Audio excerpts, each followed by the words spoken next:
नमस्कार, आप देख रहे हैं स्पेशल रिपोर्ट और आपके साथ में विजेंद्र सोलंकी। प्रलय, ये शब्द हिंदू मान्यताओं में तबाही का प्रतीक, और ये तबाही दुश्मन देश में भारत कभी भी तय कर सकता है।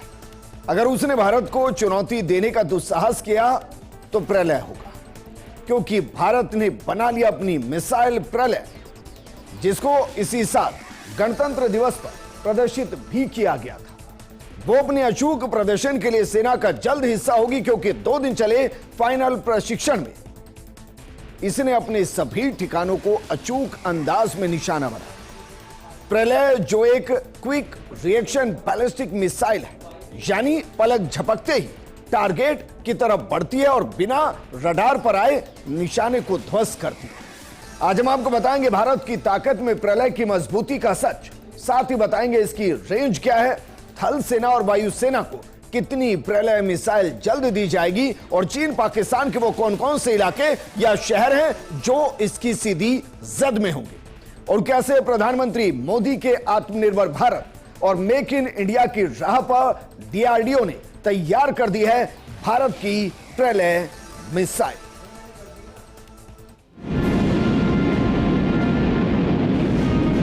11 वर्षों में डिफेंस एक्सपोर्ट 30 गुना से भी ज्यादा बढ़ा है, 30 गुना से ज्यादा। डिफेंस एक्सपोर्ट आज दुनिया के करीब 100 देशों तक हम पहुंचे।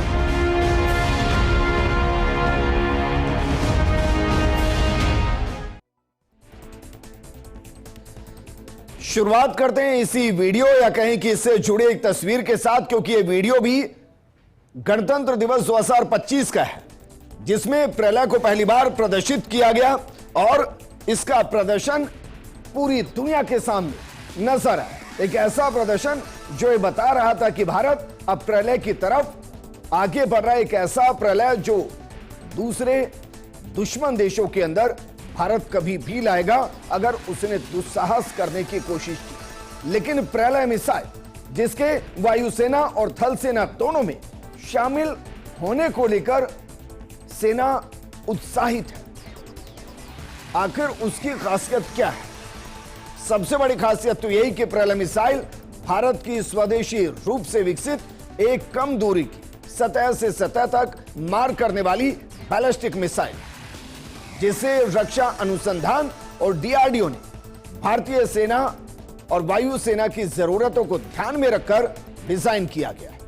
यह मिसाइल सामरिक युद्ध क्षेत्र में दुश्मन के ठिकानों जैसे कि command centre, logistic hub, air base को निशाना बनाएगी, और यह भारत की प्रस्तावित रॉकेट फोर्स का हिस्सा है। सिर्फ इतना ही नहीं, ब्रह्मोस सुपरसोनिक क्रूज मिसाइल के साथ मिलकर भारत की सामरिक और सैन्य शक्ति को भी ये बढ़ाती है। लेकिन प्रलय मिसाइल की ताकत क्या है, इसको समझना बेहद जरूरी। तो जरा देखिए इसकी रेंज कितनी होगी, कितनी भार क्षमता कोई अपने साथ लेकर जा सकती है, और किस ईंधन और इंजन का इस्तेमाल इसमें किया गया है। यह है दरअसल भारत की प्रलय मिसाइल, जिसकी अगर रेंज की बात की जाए तो 150 से 500 किलोमीटर इसकी रेंज है। जो भार क्षमता ये अपने साथ लेकर जा सकती है वो 350 से 700 किलोग्राम तक का विस्फोटक ये अपने साथ लेकर जा सकती है, और दुश्मन देश के ठिकानों को नेस्तनाबूद कर सकती है। इसकी जो खासियत है, इंटरसेप्टर मिसाइलों को ये चकमा देगी, वो इसको आइडेंटिफाई नहीं कर पाएंगे और ये अपने ठिकानों को टारगेट करेगी। सिर्फ इतना नहीं, इसमें जो ईंधन है वो रॉकेट मोटर गति के साथ काम करेगा, और इसकी जो गति है वो 1200 किलोमीटर प्रति घंटा है। लेकिन इसमें एक एक्स फैक्टर भी है। दरअसल लक्ष्य पर हमला करते समय 2000 किलोमीटर प्रति घंटे की रफ्तार से ये टारगेट की तरफ बढ़ सकती है।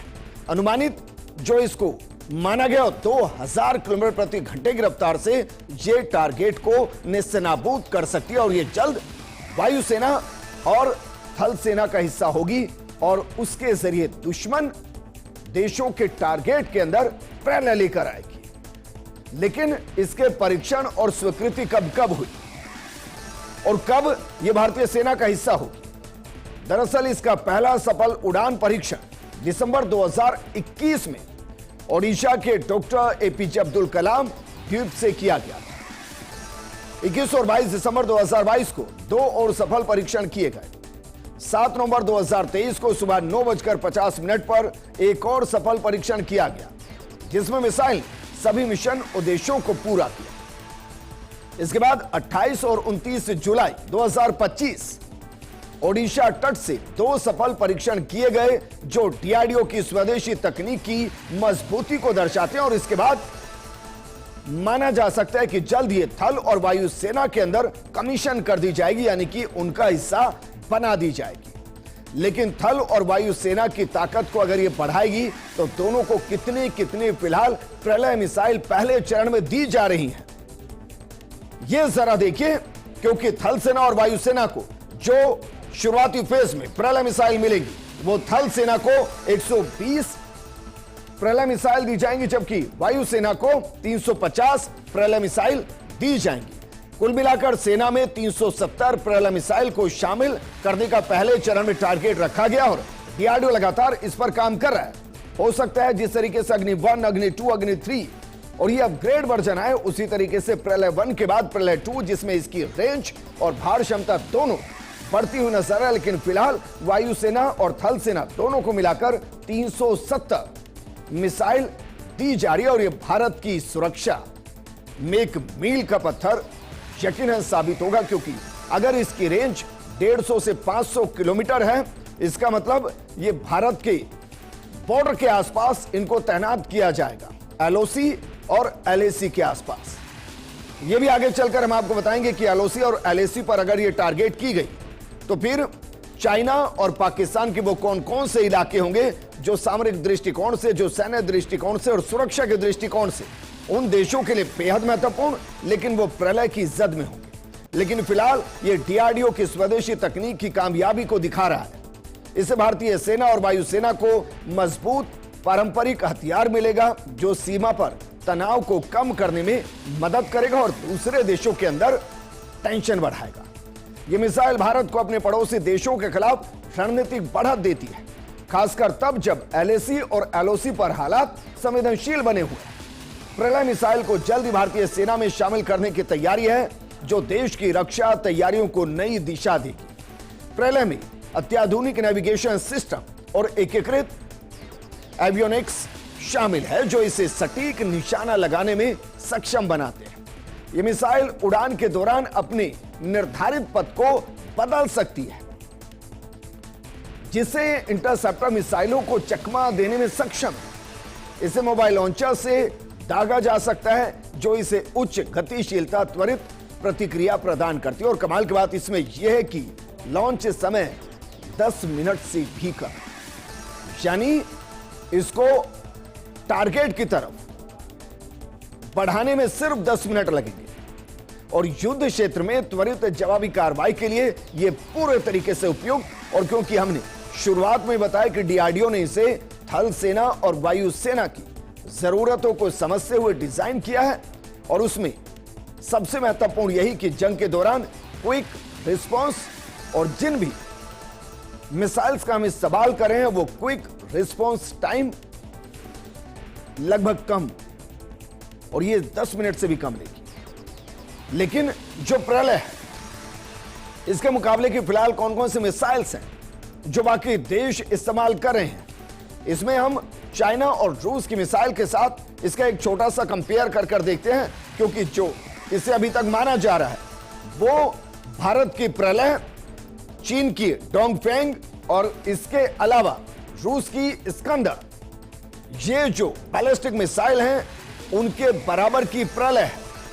रूस की इस्कंदर, इसकी भी जो टारगेट रेंज है वो लगभग 500 किलोमीटर के आसपास है, जबकि चीन की डोंगफेंग की जो रेंज है वो 750 से 1000 किलोमीटर के आसपास। लेकिन चाइना के सामान की कोई गारंटी नहीं, इसलिए चाइना के मिसाइल की भी कोई गारंटी नहीं कि वो जो टारगेट के लिए बता रहे हैं कि इसकी रेंज 750 से 1000 है, क्या वाकई में वो 500 भी कवर कर पाएगी। और इसलिए प्रलय को लेकर हर कोई नजरें गड़ाए हुए है कि ये कब सेना के अंदर कमीशन होगी, क्योंकि उसकी आधार पर यह तय होगा कि दुश्मन देश इसके मुकाबले में कौन से मिसाइल्स को तैनात करते हैं। क्योंकि प्रलय अपने आप में प्रलयंकारी है, और ऐसा हम क्यों कह रहे हैं इसको समझिए। सबसे पहले इसकी सटीकता और गति इसे बेहतरीन बनाती है। इसकी उच्च सटीकता और गति इसे अत्यंत घातक बनाती है। नंबर 2, चकमा देने की क्षमता। उड़ान के दौरान पथ बदलने की क्षमता इसे इंटरसेप्टर मिसाइलों के खिलाफ प्रभावी बनाती है। नंबर 3, सीमा पर तैनाती, एलएसी और एलओसी पर त्वरित और प्रभावी जवाबी कार्रवाई की क्षमता इससे मिलेगी। और सबसे महत्वपूर्ण, आत्मनिर्भरता। डीआरडीओ की स्वदेशी तकनीक का उत्कृष्ट उदाहरण है जो भारत की रक्षा आत्मनिर्भरता को बढ़ावा देता है। और यह जरूरी है, ये इसलिए भी जरूरी है क्योंकि एक दौर रहा जब भारत वेपन के लिए दूसरे देशों की तरफ देखता था, और आज दौर है जब भारत की तरफ दूसरे देश देखते हैं कि शायद भारत अपने हथियारों को उन्हें दे। और प्रधानमंत्री मोदी इसका जिक्र करते हैं कि वेपन इंडस्ट्री बहुत तेजी से बढ़ी है भारत के अंदर, और टारगेट बहुत बड़े हासिल करने की तरफ भारत आगामी वक्त में बढ़ रहा है। लेकिन प्रलय क्यों हमारे लिए महत्वपूर्ण है, इसको समझने के लिए सबसे पहले भारत की पड़ोसियों से लगती सीमा को समझिए। जरा देखिए भारत की फिलहाल किस पड़ोसी के साथ कितने किलोमीटर की सीमा लग रही है। अगर हम बात करें पाकिस्तान की, तो पाकिस्तान के साथ 3323 किलोमीटर की एक लंबी सीमा जो लग रही है। दूसरा, चाइना को देखिए, चाइना के साथ 3488 किलोमीटर की सीमा है जो लग रही है। ज्यादा खतरा हमें अफगानिस्तान से नहीं, 106 किलोमीटर है नेपाल से, अभी तो फिलहाल खतरा नहीं। लेकिन जिस तरीके से चाइना नेपाल के अंदर कई एयरफोर्स स्टेशन को अपने हिसाब से लीज पर लेकर अपग्रेड करा है, वहां से टेंशन। लेकिन इस फिर भी मान लीजिए नेपाल में 1751 किलोमीटर की सीमा हमसे लगती है, बांग्लादेश के साथ 4096 और म्यांमार के साथ 1643 किलोमीटर की सीमा लगती है। इसके अलावा अगर समुद्री सीमा की बात की जाए तो 7516 किलोमीटर की सीमा हमारी लगती है इसमें। लेकिन महत्वपूर्ण जो है वो फिलहाल चाइना और पाकिस्तान है। तो चलिए सबसे पहले आपको बताते हैं कि चाइना के वो कौन कौन से इलाके, वो कौन कौन से शहर हैं जो प्रलय की जद में होंगे, क्योंकि इसकी रेंज 500 किलोमीटर से ज्यादा। ऐसे में वो कौन कौन से इलाके जो चाइना के हैं और 500 किलोमीटर की जद में होंगे भारतीय सीमा से। अक्साई चीन का क्षेत्र चीन द्वारा नियंत्रित है। भारत इसे जम्मू और कश्मीर का अहम हिस्सा मानता है। अक्साई चीन की दूरी भारतीय सीमा यानी कि एलएसी से सिर्फ 100 से 200 किलोमीटर दूर है, यानी कि ये प्रलय की जद में है। यहां के शादुल्ला, होतान, झारखंड जैसे क्षेत्र लगभग 500 किलोमीटर की रेंज में है, यानी कि ये भी प्रलय की जद में है। ताशकुरगान, ताजिक स्वायत्त काउंटी और येचेंग कारगिलिक काउंटी जो कारकोरम राजमार्ग के पास है, ये भी प्रलय की रेंज में आ चुके हैं। इसके अलावा ट्रांस कराकोरम ट्रैक जो कि पाकिस्तान के द्वारा 1963 में चीन को सौंप दिया गया था, गिफ्ट कर दिया गया था। भारत इसे अपने क्षेत्र का अभिन्न हिस्सा मानता है। ये भी एलएसी से 100 से 300 किलोमीटर के दायरे में है, यानी कि ये भी प्रलय की रेंज में है। एलएसी के पास तिब्बत के शिगासे और लहासा भी प्रलय की रेंज में है। ये वो इलाके हैं जो प्रलय की जद में होंगे, क्योंकि प्रलय को माना जा रहा है कि बॉर्डर इलाके के अंदर इसे सेना के अंदर शामिल किया जाएगा। अब जरा समझिए कि प्रलय की रेंज में पाकिस्तान के कौन कौन से हिस्से होंगे। हालांकि पाकिस्तान के लिए हमें प्रलय की जरूरत नहीं, क्योंकि ऑपरेशन सिंदूर में जिस तरीके से अंदर घुसकर मारा वो बता रहा है कि हमारी क्षमता कितनी ज्यादा, लेकिन उस क्षमता के अंदर प्रलय और ज्यादा इजाफा करेगी। तो जरा देखिए पाकिस्तान के कौन कौन से हिस्से हैं जो प्रलय की जद में है। पीओके के मुजफ्फराबाद, कोटली, मीरपुर, बाग और रावलकोट जैसे क्षेत्र इसमें शामिल है, और यह क्षेत्र एलओसी के पास है और प्रलय मिसाइल की 500 किलोमीटर की रेंज के अंदर ही आ जाएंगे। इसके अलावा गिलगिट बाल्टिस्तान क्षेत्र सामरिक रूप से महत्वपूर्ण है।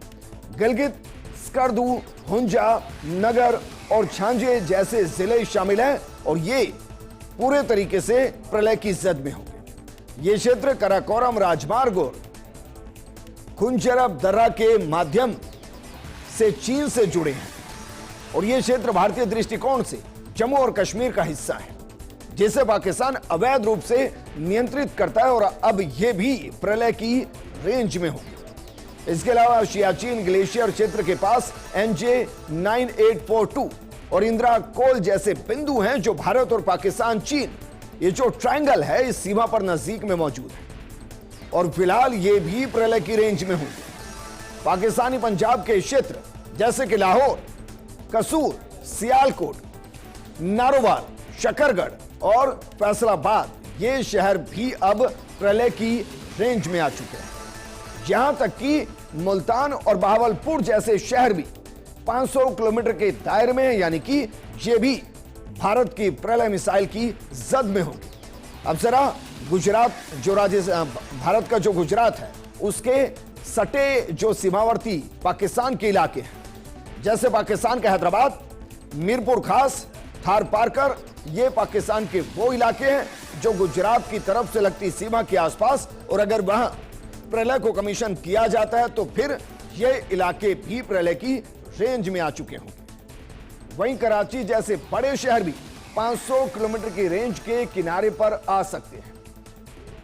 LOC के पास पेशावर, खैबर और बन्नू जैसे क्षेत्र 200 से 400 किलोमीटर के दायरे में हैं और यह भी पूरे तरीके से प्रलय की जद में होंगे। वहीं गवादर, क्वेटा और सीबी ये भी 500 किलोमीटर के दायरे के किनारे पर हो सकते हैं और इसलिए ये भी प्रलय की जद में होंगे। अब सोचिए, चाइना और पाकिस्तान के ज्यादातर इलाके प्रलय की जद में होंगे और इसलिए प्रलय एक बड़ी चुनौती दुश्मन देशों के लिए और भारत का एक स्वर्णिम भविष्य है, क्योंकि यह सफलता बहुत बड़ी है भारत के लिए। लेकिन यह भी सच है कि बड़ी सफलता बड़ी चुनौती लेकर आती है। पड़ोसी देश इस मिसाइल की तैनाती को अपनी सुरक्षा के लिए खतरा मान सकते हैं, जिससे तनाव बढ़ सकता है। मिसाइल की रेंज को और बढ़ाने पर काम चल रहा है, जो भविष्य में इसे और शक्तिशाली बना सकता है। DRDO का लक्ष्य है इसे अंतर्राष्ट्रीय स्तर पर भी बेचने का है, जिससे भारत की डिफेंस डिप्लोमेसी मजबूत होगी। तो चलिए, अगर जिक्र डिफेंस डिप्लोमेसी का आ चुका है तो आपको बता दें कि भारत की फिलहाल वो कौन कौन सी मिसाइल्स हैं जिनको दुनिया के बड़े बड़े देश खरीदना चाहते हैं और भारत का डिफेंस एक्सपोर्ट व्यापार बीते कुछ सालों में किस तरीके से बढ़ रहा है और भविष्य के क्या टारगेट निर्धारित किया गया और उस टारगेट के अंदर क्या वाकई में प्रलय भी एक बड़ी भूमिका निभाती नजर आएगी। जरा इसको भी देखिए और समझने की कोशिश कीजिए, क्योंकि जो मिसाइलें हैं जो अभी भारत एक्सपोर्ट कर रहा है दूसरे देशों को, उनमें ब्रह्मोस सुपरसोनिक क्रूज मिसाइल है, आकाश सतह से हवा में अटैक करने वाली मिसाइल है, Pinaka multi barrel rocket launcher है। ये वो हैं जो प्रमुख तौर पर भारत सप्लाई कर रहा है, लेकिन इनके दम पर इसके अलावा भी बहुत से वेपन्स हैं जो भारत सप्लाई कर रहा है। लेकिन मोटे तौर पर अगर मिसाइल का जिक्र करें, क्योंकि जो प्रलय है वो अपने आप एक मिसाइल और इसमें चौथी मिसाइल को जब आप भविष्य में जोड़ेंगे तो यकीनन प्रलय उसका हिस्सा होगी। लेकिन एक्सपोर्ट, डिफेंस सेक्टर का एक्सपोर्ट का बाजार कितना है जरा देखिए। 2023-24 में 21,083 करोड़ के आसपास का था, जो शायद 2011-12 के आसपास 576 करोड़ के आसपास का था। एक बड़ा बूम इसके अंदर दिखाई दिया। लेकिन उसके बाद जरा देखिए 2024-25 में यह 35,000 करोड़ के आसपास पहुंच गया। लगभग 35 से 40% के आसपास का इजाफा महज एक साल के अंदर भारत के एक्सपोर्ट सेक्टर के अंदर हुआ, डिफेंस के अंदर। जबकि 28-29 का जो टारगेट वो 50,000 करोड़ के आसपास का है और जो 2035 का लक्ष्य रखा गया है वो 1 लाख करोड़ के आसपास के बाजार का रखा गया है। और इससे सबसे महत्वपूर्ण जो है वो है दरअसल ये कि दुनिया के 100 देशों को भारत वर्तमान में हथियार सप्लाई कर रहा है और भविष्य के अंदर भारत कोशिश कर रहा है कि टॉप 5 के अंदर जगह बनाए, यानी कि अमेरिका, रूस, चाइना, फ्रांस और ब्रिटेन के बाद भारत का नंबर आए फिलहाल। लेकिन भारत टॉप 5 और उसके बाद टॉप 3 के अंदर जगह बनाना चाहता है, क्योंकि ऑपरेशन सिंदूर से भारत को एक बड़ा फायदा हुआ। जिस तरीके से भारत के ब्रह्मोस मिसाइल ने अटैक किया, जिस तरीके से भारत के डिफेंस सिस्टम ने रिएक्ट किया, जिस तरीके से भारत के ड्रोन ने काम किया और जिस तरीके से भारत के नेविगेशन ने काम किया, उसके बाद दुनिया भर के जो डिफेंस सेक्टर हैं वो भारत से हथियार खरीदना चाहते हैं, और वो हथियार जो भारत में भारत के द्वारा ही निर्मित किए गए हैं भारत की तकनीक के साथ। और उसमें प्रलय अपने आप में एक नेक्स्ट जनरेशन का चैप्टर है। और यकीन से जब ये सेना के अंदर कमीशन होगा, इसका इस्तेमाल होगा, उसके बाद इसकी खरीदारी में भी एक बड़ा इजाफा नजर आएगा। लेकिन फिलहाल भारत के लिए अच्छी खबर यह कि बीते कुछ सालों के अंदर न सिर्फ डिफेंस सेक्टर ने अच्छा काम किया, बल्कि हमारी सेना लगातार मजबूत हो रही है। और भारत मोदी सरकार के नेतृत्व में आत्मनिर्भर और मेक इन इंडिया के जरिए हथियारों को बना रहा है, अपने दम पर बना रहा है। और डीआरडीओ इसमें एक से बढ़कर एक ऐसे हथियारों का निर्माण करिए जो वर्तमान में हमारी सेना की जरूरत है। और ये भारत की प्रलय मिसाइल जो भारत की सेना को और मजबूत करेगी। इस प्रोग्राम में फिलहाल इतना ही, लेकिन आप बने रहिए फर्स्ट इंडिया न्यूज के साथ, क्योंकि खबरों का सिलसिला लगातार जारी है। नमस्कार।